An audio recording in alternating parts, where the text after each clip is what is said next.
Okay, so see, today we are going to see the fuels and combustion, that is unit number 5. And this is actually one of the theoretical unit we are having. Problems are there, but it is not that much difficult. You will learn it during your first year engineering and 12th science. So in this unit, what we are going to study? We are going to study the types of fuels, proximate and ultimate analysis of the fuel, then combustion theory and combustion equations. We will study the theoretical and excess air requirements, that is the terminology as well as calculation of for that. Then we will have the definitions of equivalence ratio, air fuel ratio, and use of that also we will learn. Then analysis of products of the combustions, that we will learn. That is actually one of the typical component we will have. And we may have one problem in the final examination also. So next is their calorific value of HCV and LCV. So during the practical session we had completed it, and we have to measure that with the help of bomb and Boyce gas calorimeter. So bomb calorimeter we have studied, Boyce gas calorimeter we will see just part of that. And one more experiment is there, that is flue gas analysis using ORSAT apparatus or exhaust gas analyzer. So ORSAT apparatus we are going to see because we will have one that experiment on that. And last is there, that is enthalpy of formation and adiabatic flame temperature. See, the last component is newly added in the syllabus. So there may be one short note on this enthalpy of formation and adiabatic flame temperature, or one problem may come on that. So it is an important point that you should note, that there will be definitely one short note may come for your exam, enthalpy of formation and adiabatic flame temperature, if it is a written examination. Otherwise, for objective type, the definitions will come for the examinations. So these are the points that we have to complete in unit number 5, and for this at least 5 lectures we may require. So during this week we will complete the syllabus. Okay. So air pollutants from the combustion also we have to learn. Not much part of that, because in the next semester again we will have that IC engines, and during that we will see the combustion pollutants. Okay, now let us go to that fuel types of the fuels. So we are having the different types of the fuels. Particularly, we can define it, classify it based on the state, that is solid fuel, liquid fuel, and gaseous fuel.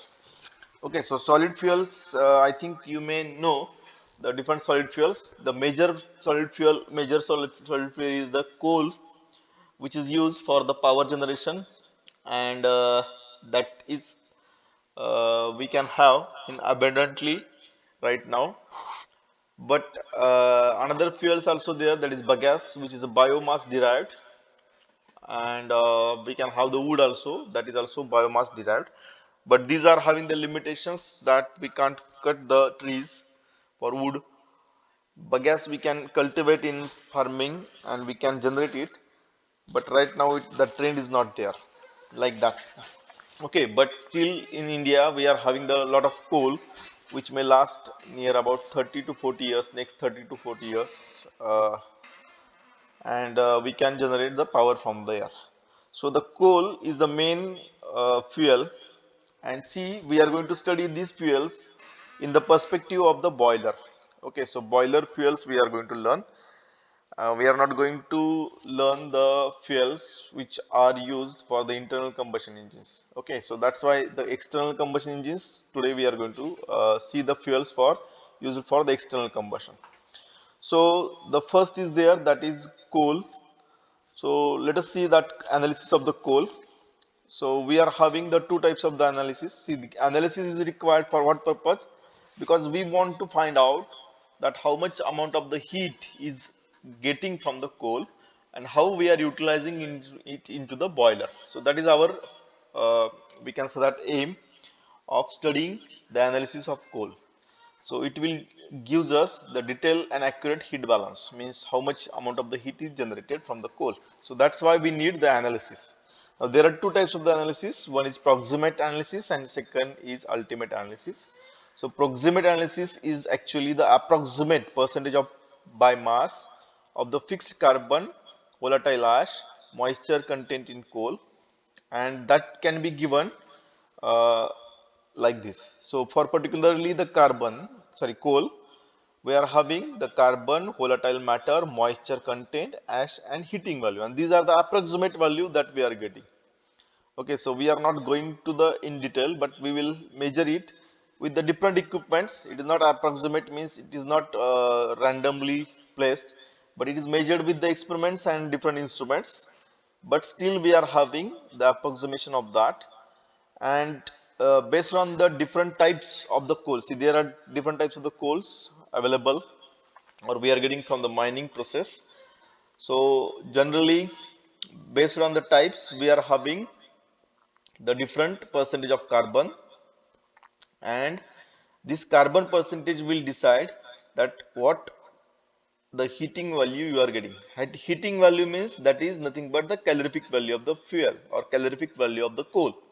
So you can see that the anthracite or bituminous are the we can say that high grade coals we can consider, because it is having the larger carbon particles as well as carbon content, and it is having the higher calorific value. Okay, it is again going to be decided by the ash also. So based on this carbon content, we can decide the heating value, and the higher heating value means it is giving the better amount of the heat to us. So that's why those are called as the high grade coals. While in India, we are getting the lignite type coal, which is actually low grade coal, and that may having the lesser carbon content as well as the heating value is less. Okay, so that is the issue with the lignite, which is available majoritarily in India.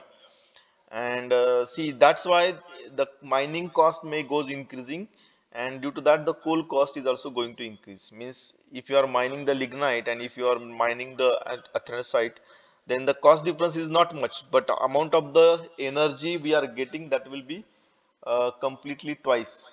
So due to that, the mining of lignite becomes costly than the mining of the anthracite. So this is what the proximate analysis that we can have. Okay, now this can be used for the calculation purposes, but it will not give the exact values. So the second type of analysis is important, that is ultimate analysis. So see, in ultimate analysis, what we are going to do, we will see the ultimate analysis gives us an accurate chemical analysis by mass of important elements of fuel such as carbon, hydrogen, oxygen, sulfur. So it is going to give you the chemical composition of that particular fuel. And in fuel, in coal particularly, we are having carbon, hydrogen content, sulfur content, oxygen content, etc. And if we can get it, then we can find out theoretically, we can have the analysis with the help of the equations, so that we can find out the air quantity required for combustion, how hot composition of the combustion products are generated, how much pollution will occur, and we can measure also the accurate values of the calorific values. Okay, so that is possible, but it is requiring the lot of experiments and highly sophisticated instrumentation in laboratory, so that you can get this composition. So this is costly affair, but for approximate analysis you can go for the proximate analysis, while for very accurate analysis if required, then you have to go for the ultimate analysis. So generally the coals is having the ultimate analysis like this.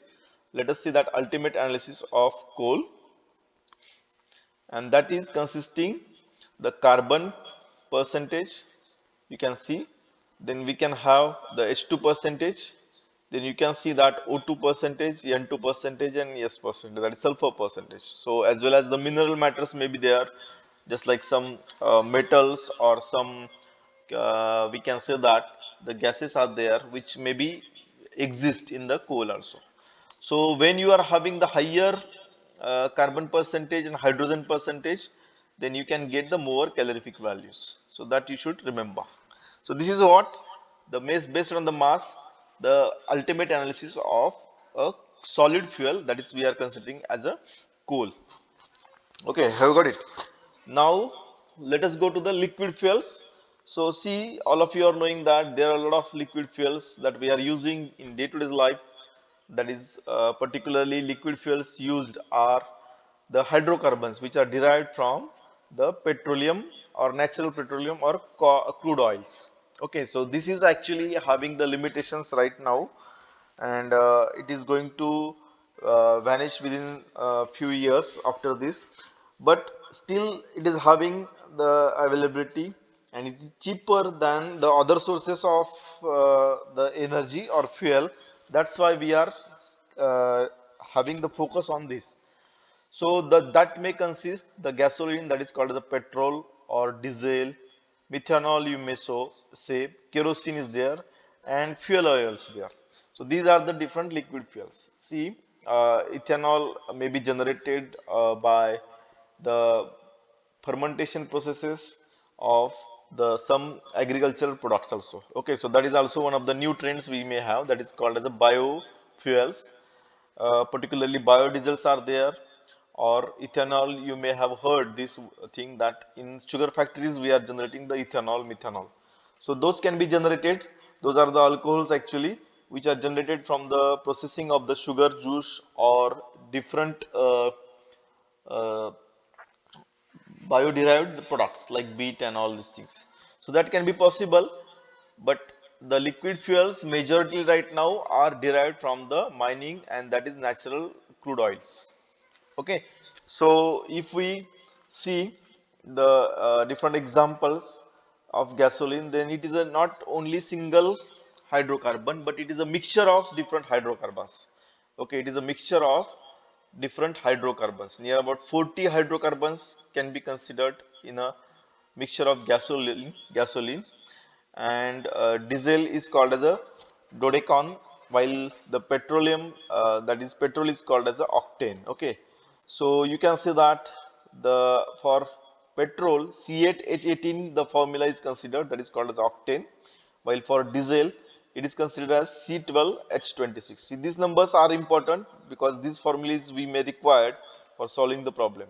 So when in problem petrol is mentioned, then C8H18 you can consider, and for diesel you can consider C12H26. Okay, so for methanol that is CH4OO actually, or you can say that CH3OH, like that also. So that is methanol.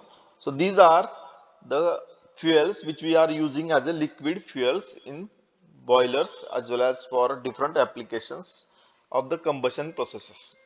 Okay, so if you see the approximate analysis of these fuels, then we can have the different fuels, particularly the petrol, which is called as isooctane also. It is consisting the 85% of carbon and 15%, 14.9% of the hydrogen, which is giving its calorific value maximum. Okay, so see, hydrogen content will decide that how much calorific value should be there. So if the hydrogen content is more, then you can say that it is having the more calorific value. So petrol, we can consider that isooctane, that is C8H18. Then in that case, that hydrogen content is near about 15%. So you can see that different fuels, diesel is having 18.6% carbon and 12% hydrogen, and it is consisting the sulfur also. So that also we should take care, because sulfur is generating the sulfur oxides, which is very dangerous gases. So that's why that is also important to study when you are studying the different fuels. So this is a approximate analysis. If you go for the gaseous fuels, then gaseous fuels are having the different actually gaseous fuels are available.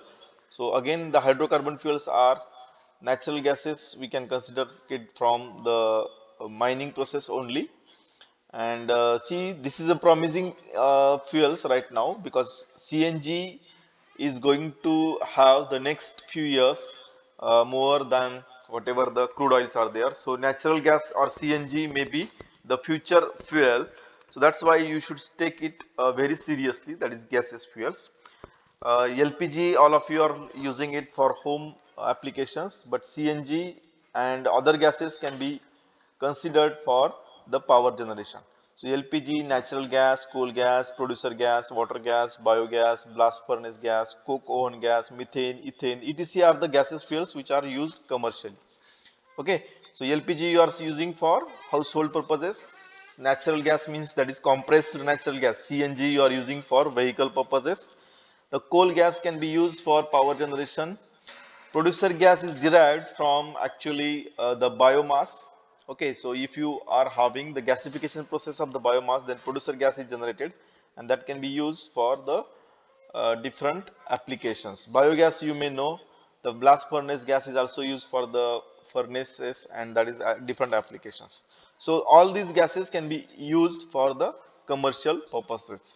Now we can say that, see, if we are having the gaseous fuels, then those are burning, we can say that completely. That's why the hydrocarbon pollution is going to reduce, as well as the carbon monoxide pollution is going to reduce, and it is not generating the particulate matters.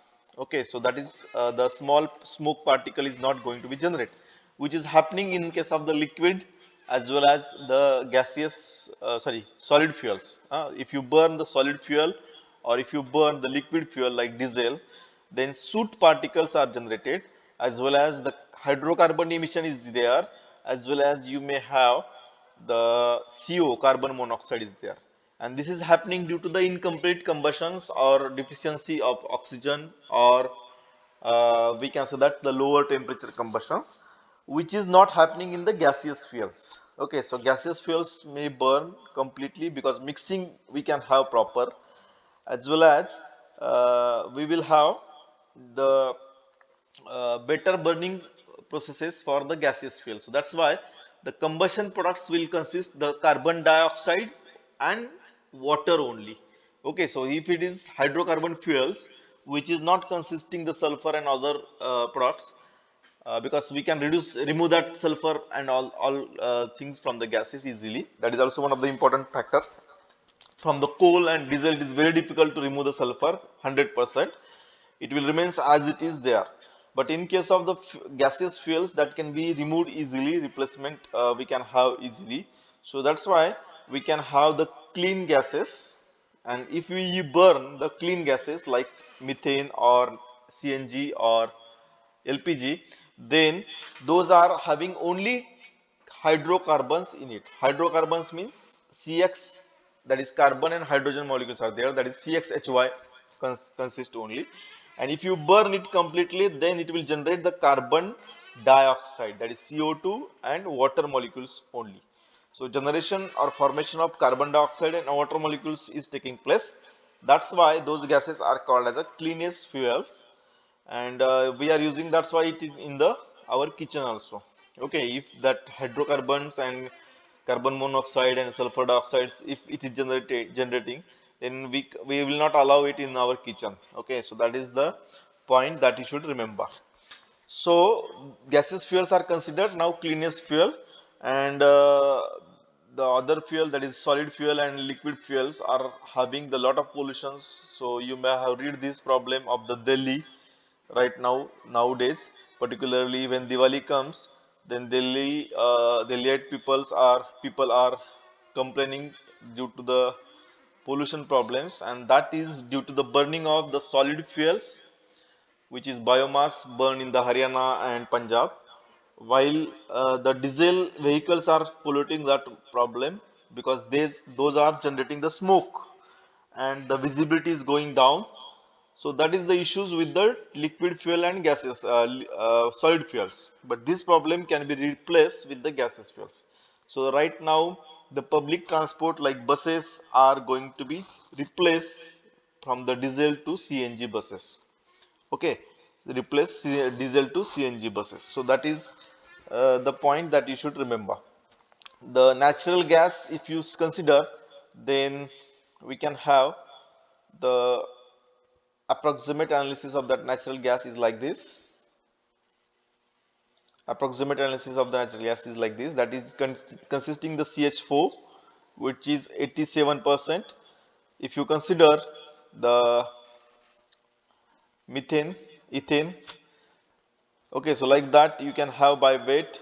These are the different composition of the natural gases. Okay, so number 2 is clean gas because it is not consisting H2S, and the heating values are also considerable. So this is what about the gaseous fuel. Okay, so with this we can say that there are three types of the fuels: solid, liquid, and gases. I have told you the examples of that. So more details I will send you from the PPT.